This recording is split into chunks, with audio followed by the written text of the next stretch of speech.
are Locked On Seahawks, your daily Seattle Seahawks podcast. Part of the Locked On Podcast Network, your team every day.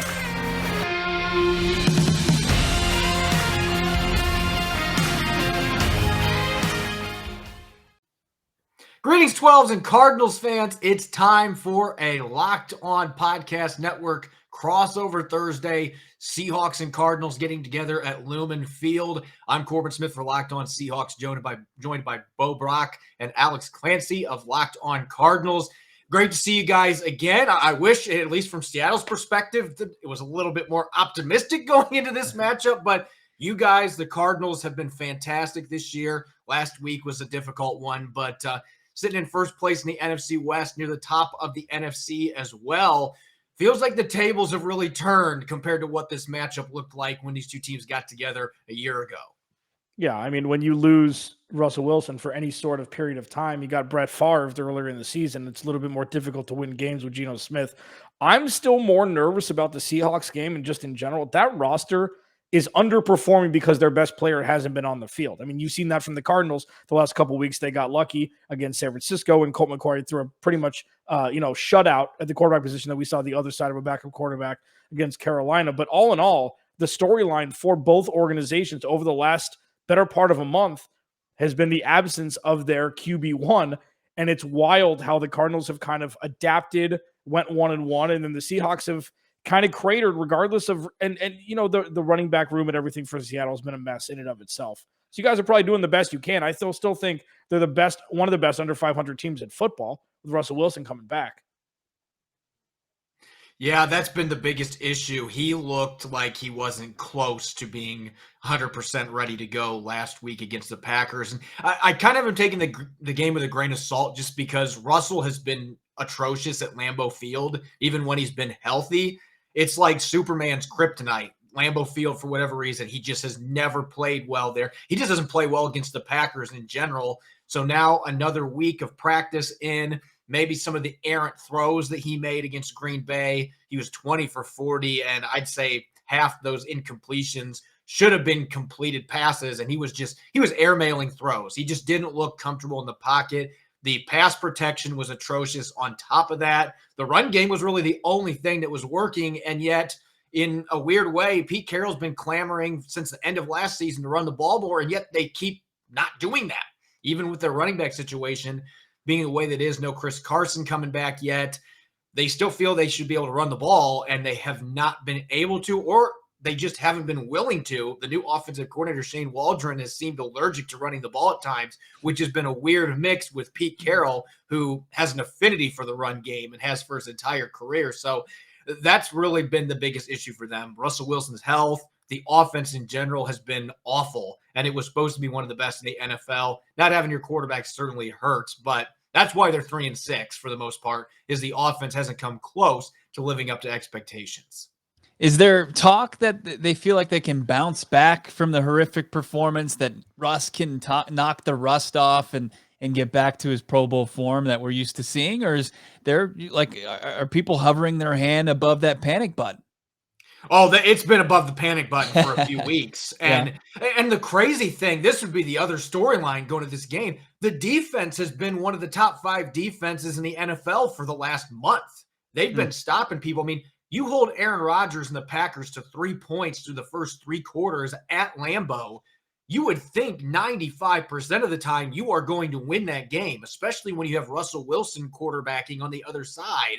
And yet they were losing 3-0 because their offense was even more inept last weekend. And so that's really what's made all of this so fascinating. And it goes back to the end of last year. Even though they went 12-4, they have not been able to have their offense and defense come together at the same time. If one's playing well, the other unit isn't. And, it's scary because if they could actually get both sides coming together, this is a team that could win 5 or 6 games in a row. They have the talent to do it. But they've got to prove it on the field. They keep saying that they're going to turn things around. I'm not as optimistic at this point they're going to be able to, because they just keep finding ways to lose games. And eventually the frustrations start to get to you. You're seeing that with DK Metcalf. So if they can rattle off a couple games in a row, then maybe the mindset changes. But Right now, this just doesn't look like a very good football team, despite the fact they have the talent to be a very good team. Yeah, Alex Clancy, Brack, Locked On Cardinals, Corbin Smith, Locked On Seahawks, Crossover Thursday. Thank you to everybody making Crossover Thursday your first listen. It's free here on the Locked On Podcast Network. It's pretty sweet. You got to listen to a couple live reads, but that's a lot better than have to pay for stuff. It's kind of the same with the Cardinals, but you look at the NFC West as a whole, and, the storylines coming into this game, we'll talk about here briefly, like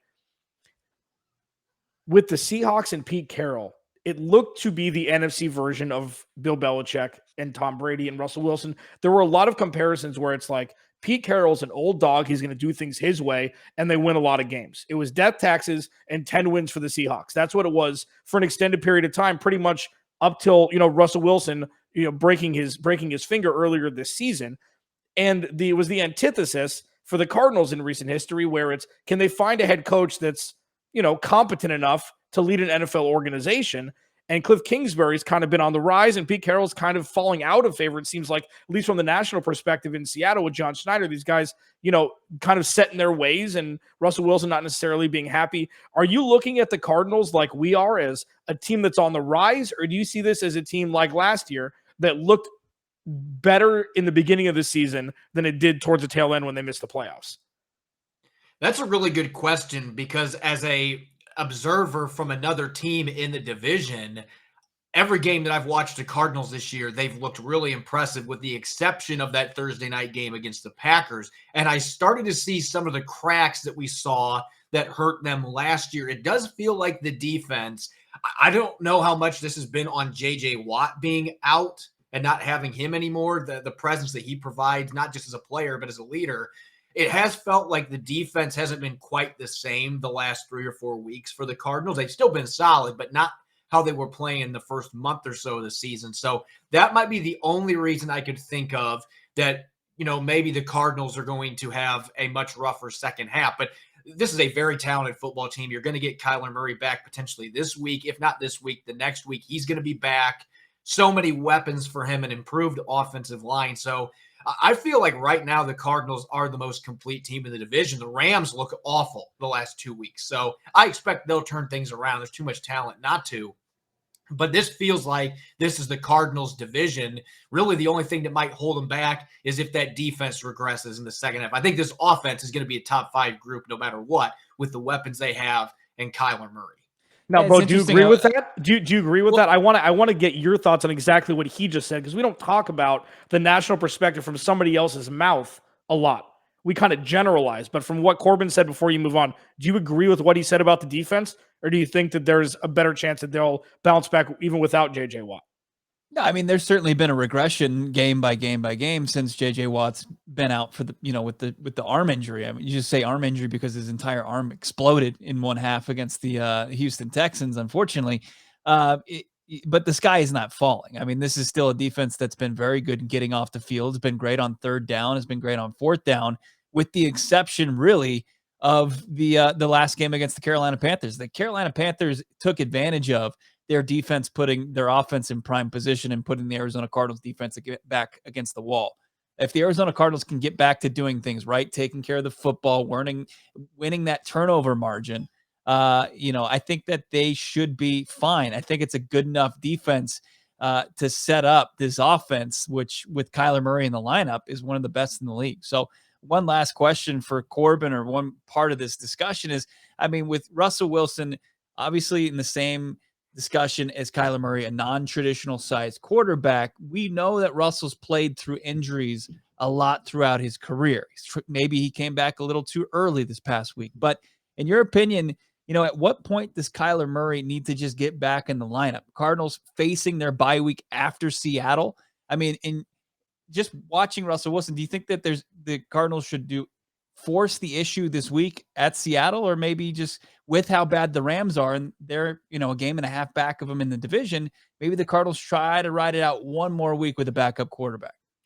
Well, I think the Seahawks would love it if Kyler Murray decided to sit one more week. Although I will say this, Colt McCoy has been a thorn in the Seahawks side. He was on the Giants last year and the Giants came in and won at Lumen Field, a very low-scoring game. So it wasn't really Colt McCoy that caused that loss, but the Seahawks always seem to struggle against teams that have Colt McCoy as the quarterback. So it's kind of become a running joke here in Seattle. Everybody saw the Cardinals and, oh God, Kyler Murray, stay healthy, which is just hilarious that somebody would say that. But, I think when you look at this from the perspective of Arizona, if he's really, really close and you deem, tomorrow's practice and Friday's practice, you're like, you know what, he's 90% of the way there.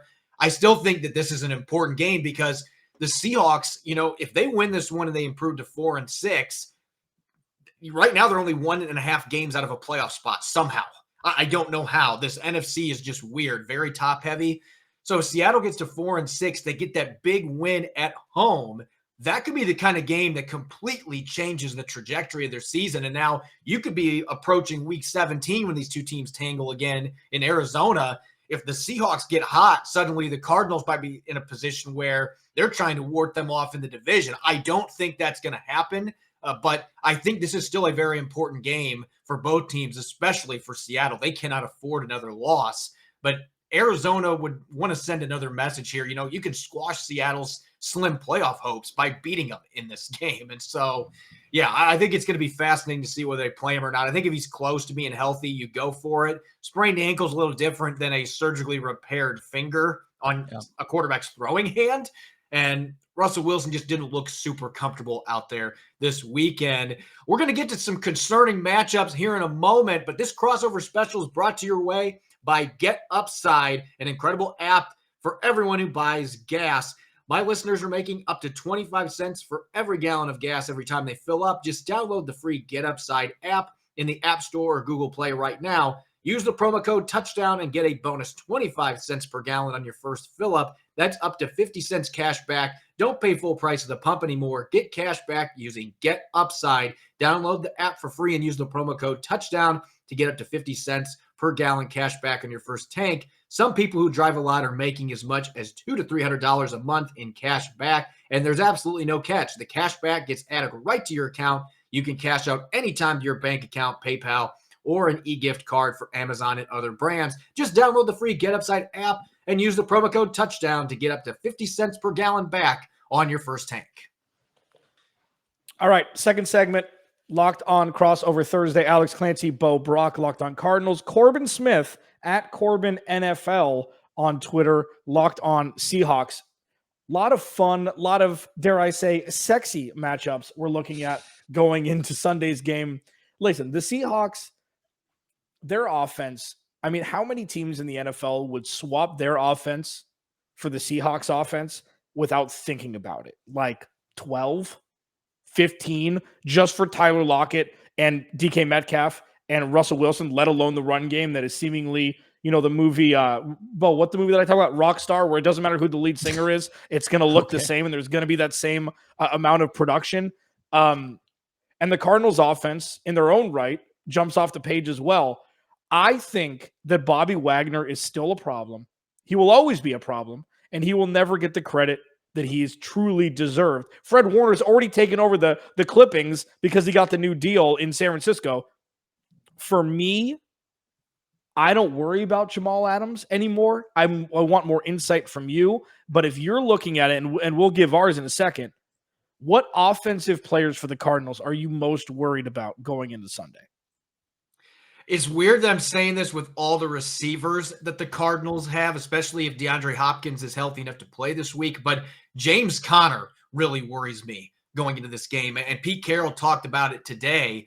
He's brought that physical presence to Arizona's offense that they didn't have in the run game. And he's been really a big surprise with how effective he's been on the perimeter and catching screens. And the Seahawks are the worst defense in the NFL at defending screens, particularly to running backs, week in, week out. That was the one thing the Packers did consistently on Sunday to move the ball, was tossing it out to the running backs either on swing routes or screens. And the Seahawks have not shown that they can consistently stop those plays. And so I worry about Arizona spreading out Seattle's defense, running the ball between the tackles with Conner, and most importantly, getting the ball to him on screens, especially if they're going to be gearing up on these receivers the Cardinals have, the bevy of them on the outside. I worry about that matchup, even with the talent that the Seahawks have at linebacker with Bobby Wagner and Jordan Brooks. For whatever reason, defending screens has just been incredibly difficult for this team this year. And with all the other weapons they're going to have to worry about, that is the one area that really concerns me going into this game.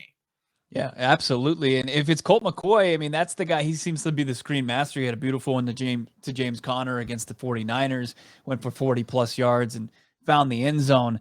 Let's look at the offensive side. Alex mentioned the running back room. It's kind of been one in flux. You've been dealing with the injuries. The Cardinals' biggest weakness on defense is stopping the run. Is there somebody that they can put in the lineup? Is it Alex Collins that could maybe give them fits and then set up that nice run pass balance to maybe get a rusty Russ Wilson back on track? I think the Seahawks have the bodies in the backfield to be able to run the ball. They showed it against Green Bay, but the problem is that the Seahawks decided we're going to drop back to throw 48 out of 59 plays, even though the Packers are daring us to run the ball. That's beside the point. Alex Collins has looked good. He's been dealing with a groin issue for a few weeks, so that's limited how much they've been able to play him. Travis Homer has been a pleasant surprise this year. Rashad Penny continues to be arguably the biggest bust in franchise history. He is approaching Dan McGuire level of bustness for the Seahawks. And I hate saying that because I loved him at San Diego State. And I actually thought it was a good pick when they picked him because he was dynamic at the college level, has not been healthy, hasn't shown the burst. So that's been an issue. But the other running backs they have been fine. The run blocking has been inefficient for most of the year, despite having Gabe Jackson added to the roster. Damian Lewis, that was supposed to be his strength. They just haven't held up very well in that regard. So as far as, concerning matchups from Seattle's offensive perspective, I'm most worried about those really athletic linebackers that the Cardinals have. The secondary worries me a bit too, even though the Seahawks have some really good receivers, obviously. But those players in the middle, the ability of Simmons and why am I not remembering his name? Zaven Collins. Collins. Yeah. I, for whatever reason, lost his name for some reason. But those two, their athletic ability, the ability to cover against tight ends and running backs. You can use them in the slot occasionally. Guys that are true gadget players, Swiss Army knives. Last time these teams played in Arizona, Russell Wilson threw a pick to Simmons. It was a spectacular play by him.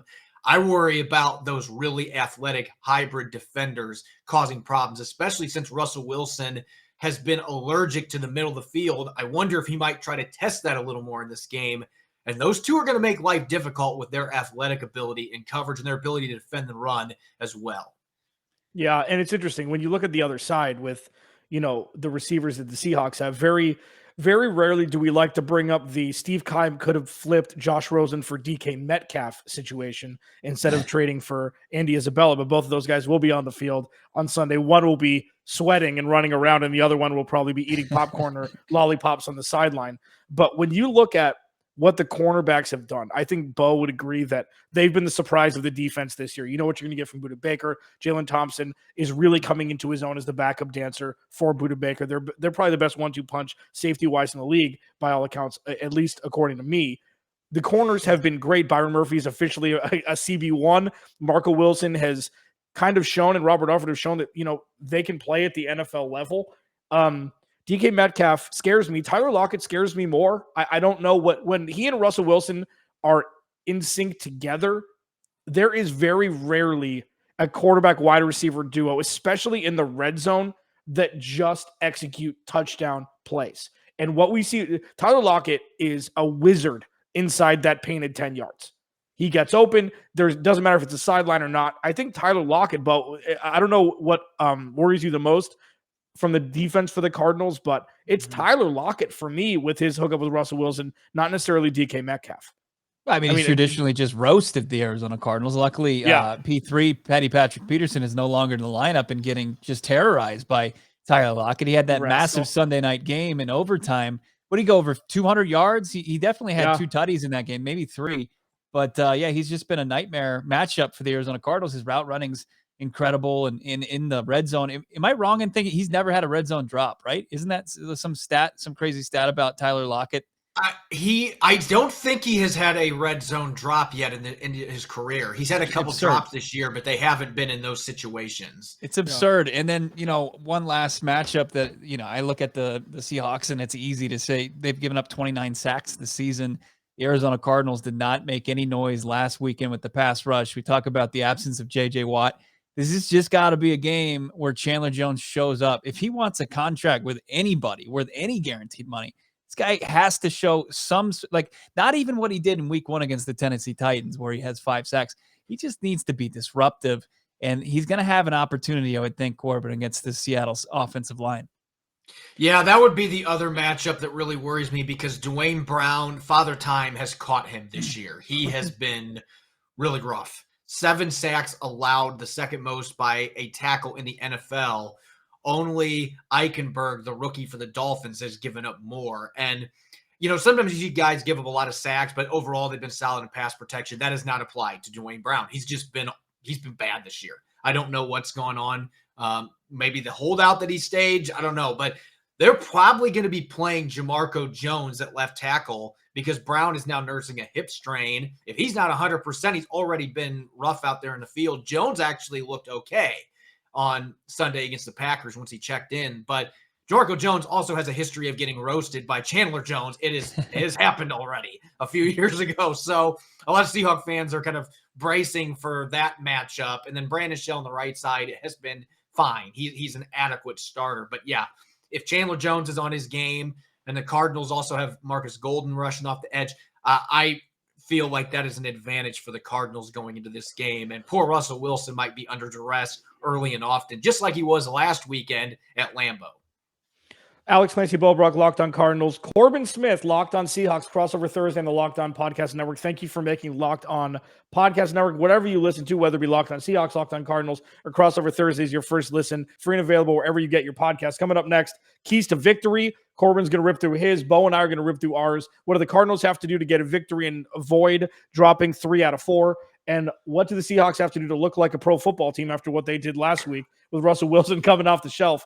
We'll get all that and more as we wrap up this edition of Locked On Crossover Thursday. But, Bo, you have something very important to talk about right now, and I want you to do it right now. Of course. Yeah, the action that you can get in on this game, the action that everybody wants, it's a pick 'em now. It went from 2.5, the Arizona Cardinals, the favorites on the road against the Seahawks, to 1 to now a pick 'em. So you can take the Arizona Cardinals straight up. You can take the Seahawks straight up. If you think the Cardinals are trending in the wrong direction, and Russ will get back on track, the safest bet is using betonline.ag. It's back and better than ever. New web interface in the start of hoops season. It tipped a couple weeks ago. Props, the odds, the lines, they're all better than ever before. BetOnline remains your number one spot for basketball and football action this season. Head over to the new updated desktop mobile website. Sign up today. Receive a 50% welcome bonus. That means if you put in $100 for your first deposit, get $50 free to help build your stack. All you have to do is use the promo code Locked On, one word, from hoops, football, NHL, boxing, UFC, right to your favorite Vegas casino games. Don't wait to take advantage of these amazing offers. Bet online, the fastest, easiest way to bet on all your favorite sports. It's Bet Online, where the game starts. All right, guys, let's talk keys to victory going into this game. Obviously, the Cardinals, you can say that this game is a pick-em. The Cardinals should be heavily favored based on what we've seen from Seattle's offense, including with Russell Wilson last week. Let's start with Alex here. Looking from the Cardinals' perspective, what do you think that they need to do on defense to get this win at Lumen Field and improve to 9-2? Remind Chandler Jones that he's a pass rusher. I think that's where it would start. I know it's being harsh. I mean, he just broke the all-time record for sacks for the Arizona Cardinals 2 weeks ago, or last week, 2 weeks ago.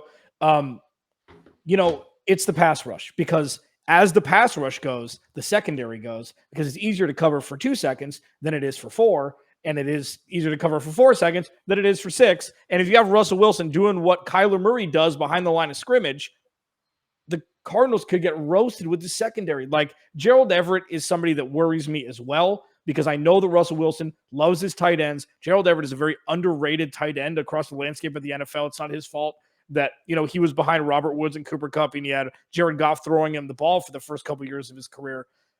I'm worried that if the pass rush doesn't come to play, Seattle could put up a lot of points on this defense.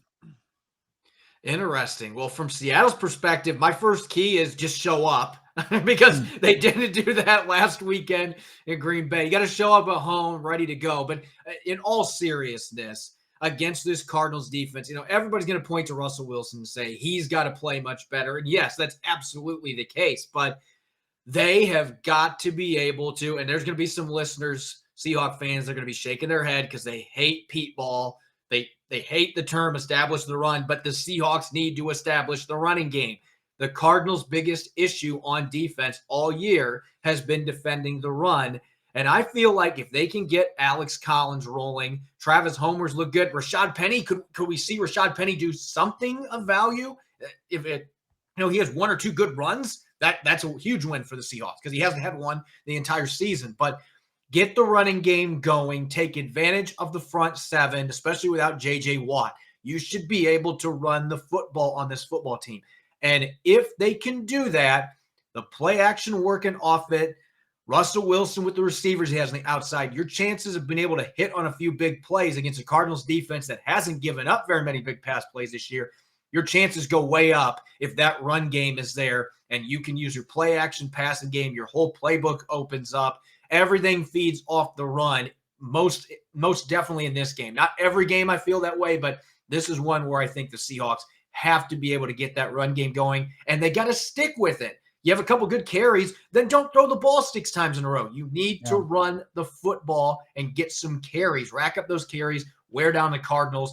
They do that. I like their chances in this football game, but as they've shown the first 9 games of the year, they haven't been able to do that, so it's a big if. Yeah. And, just looking at the stats that the Arizona Cardinals should be able to win the turnover battle, which has been so important for them. They were 3rd going into week 10, and then they lost it to the Carolina Panthers. I'm looking at the Seahawks defense, which is good statistically, but they're not being opportunistic. They're 25th overall as far as picks, not getting their hands on a lot of footballs in the defensive secondary. The Arizona Cardinals are having some success doing that. More of a team that's going to force fumbles and put it on the turf. The ball has been bouncing their way, Corbin, more than any other team this season. I think they had recovered 14 of their 16 fumbles going into last week. It's just been really kind of lucky. It's been bouncing their way. But if they can win the turnover battle, I think it's that simple. If they can put themselves in a position to put their offense in a spot to capitalize, that's just been kind of their calling card. They've been forcing turnovers, and then their offense finishes it off and punches it in for 6-7 points. I think that it's easier said than done, but we saw how pedestrian this team can look when they're on the wrong side of the turnover battle. Yeah, and Russell Wilson made some really bad decisions with the football in the second half that were ill-advised throws that you just don't see him make very often. So the Seahawks have to hope that was a first game back. I've been out for a month, a couple brain farts. And if that's not the case, then they're going to be in trouble. Now, looking from a defensive perspective, if Kyler Murray plays, that changes my keys to the game significantly because I still worry about his ability to run the football and extend plays, just like Russell Wilson's been doing to teams for a decade.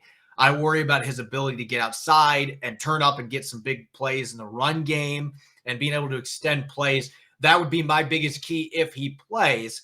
And if he doesn't, and Colt McCoy's the quarterback, then it goes right back to what I said. It's crazy because you have all those stars on the outside, and yes, they concern me, but the running back situation, defending screens, defending running backs in the passing game, that has been the one thing, even with the Seahawks playing better defense the last 4 weeks, that has still been the area that teams have killed him. Alvin Kamara had over 100 receiving yards in the first half when they played in week 7. And then last week, the Packers, that was really their offense most of the game, was dumping it off to the running backs. And so that has been the Achilles heel for Seattle's defense. Even with them playing better, you can't let the running backs dominate you out of the backfield, and you have to make the Cardinals one-dimensional. Force them to sling the ball down the field to the receivers. The corners and the safeties have been playing a lot better.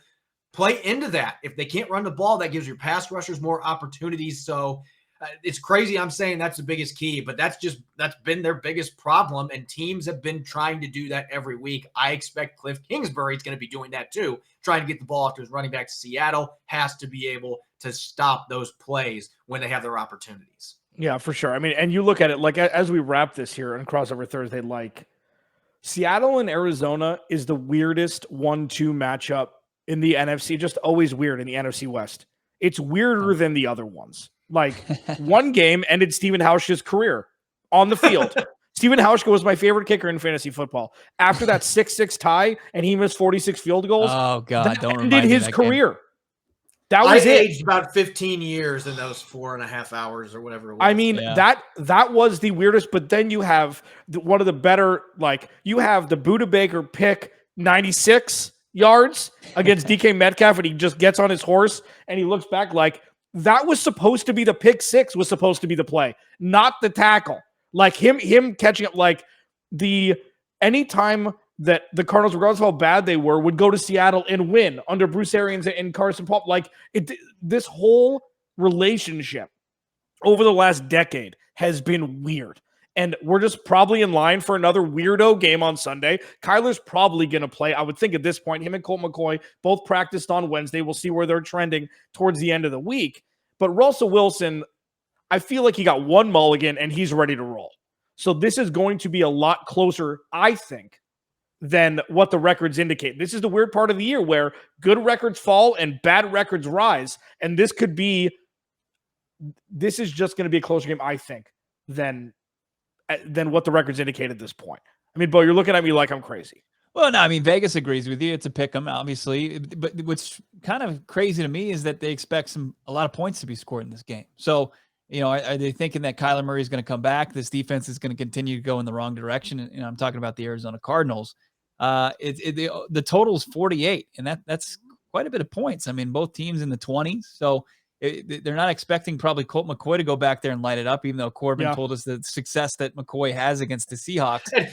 He hasn't even played well, but his team always win when they play the Seahawks. I know. And if it is McCoy, there is a blueprint to beat him, and it's a very simple one. Make him throw the ball down the field, and he's showed that he's not capable of doing that. And he has a lot of his success before, throwing the ball behind the line of scrimmage. And when defenses take that away, he's a below average quarterback and very beatable. So we'll see how things kind of trend this week in practice. Can it be Kyler Murray? Kyler Murray said it comes down to him essentially on whether or not he's going to play. He said they asked him, who's it come down to? And he says, me. So Kyler Murray, you going to get in the lineup come Sunday? Because it's going to make a big difference for this Arizona Cardinals team if they want to avoid dropping 3 of 4 against the team that, as we've just mentioned, you can throw the records out. Yeah, if the Seahawks find a way to win this game, I agree with Alex. I think this is going to be close. That being said, this has easily been the worst year of my career trying to peg how games are going to pan out. Last year, I picked all but 3 of the games correct, and I was like riding on cloud 9. This year, I'm 7 games under 500 with predictions, so I didn't even make a prediction last week. I'm not going to this week, so I just expect that it's going to be close. I do think Russell Wilson's going to play much better than he did last week, being back at home. I think the defense is still going to continue to play well. I think Kyler Murray plays in this game. I expect the Cardinals are going to make their fireworks happen. So I do think there will be a fair number of points. I don't know about 48 just because the Seahawks scored 0 last weekend, but that might mean they are extremely overdue too. Russell Wilson could go out and throw 5 or 6 touchdown passes. We know that he's capable of games like that. So we'll just have to see what happens. But Alex is right. This series has always been bizarre. We have weird games, weird plays, strange injuries that happen when these two teams get together, the whole 9 yards. It's bound to have a number of things happen that none of us thought were going to play out this weekend. That's just the way things work. So we'll see how this game goes. I'm looking for it. I'm sure that Bo and Alex are both looking forward to it as well. You'll want to make sure to check out both Locked On Seahawks and Locked On Cardinals on Monday to hear our thoughts on how the game played out, both sides hoping to get an NFC West victory. Thanks for listening in. Go Hawks and go Cardinals.